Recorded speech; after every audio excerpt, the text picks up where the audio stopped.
Hi there. Today we're going to make a quick and easy cheesecake that's great for spring. You can have it at your Easter dinner if you like, or just any time. What we're going to do is we're going to start with making our crust, and this is a gluten-free crust. We're going to use some ground nuts to do our crust. I've got some ground almonds, and I'm going to use half a cup of my ground almonds. I'm just going to measure those into the bowl. That's about half a cup. And we're going to also use some ground pecans. I'm going to use a quarter of a cup of those.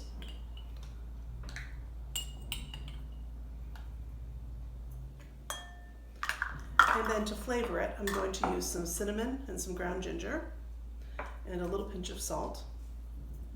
And then to hold it all together, I'm going to use about a tablespoon of honey for a little bit of sweetness, because we're kind of trying to mimic graham crackers here, and a tablespoon of melted butter. And we're just going to stir these together, and then we're going to put the crust into our jars. I've got 250 milliliter mason jars here. You could also make this cake, these cheesecakes in a 8 by 8 inch pan. I would do double the recipe of the crust though if you're going to make it in a pan, but this is just enough for 4 jars. So now that this is all combined and it's sticking together quite nicely, we're going to put these into our jars. So just a heaping spoonful, just divide it between the 4 jars. And these are nice for company too if you have any, because you can serve individual portions and they keep really well in the fridge. You can make this ahead of time and not have to worry about dessert on the day. Okay, so now that these are in our jars, I'm just going to take this. This is just a little tamper. I think this is for the meat grinding attachment for my mixer. And I'm just going to press that down, but you could use a wooden spoon or something just to get in there and make sure the crust is even and all pressed down in the jar.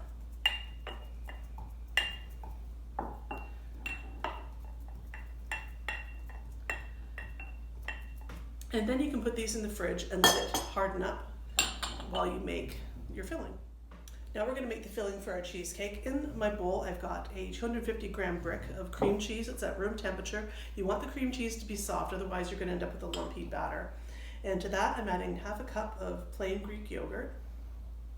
I'm going to add a quarter of a cup of maple syrup,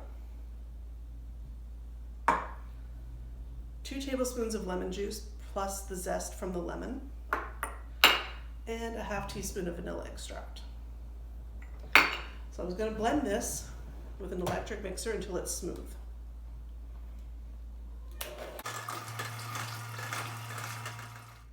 Alright, so I beat this with a handheld mixer for about 2 minutes until it was nice and smooth and everything was all incorporated. And now we're going to add it to our jar with our crust mixture on the bottom. I'm just going to use a scoop. You could also use a piping bag if you wanted to be a little fancier, make like a swirl. I'll put a couple of dollops inside.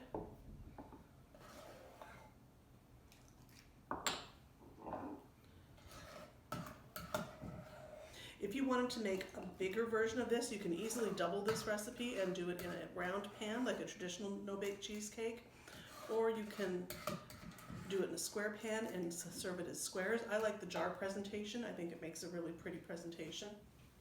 Okay, so I've divided the mixture now between the 4 jars. I used a scoop just to plop it in there, and then I'm going to just smooth it out a little bit so it's nice and even.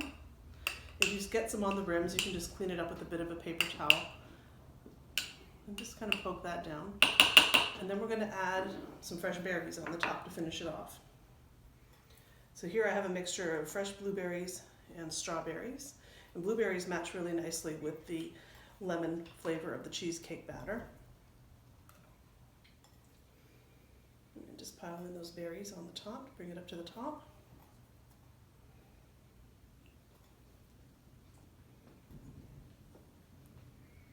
There you go. And then you can just put your lid on and put these in the fridge, and you have a dessert that's beautiful for this time of year, and you can keep it in the fridge for a day or 2 and then just serve it when you're ready. I hope you enjoyed this recipe, and I'll see you again next time.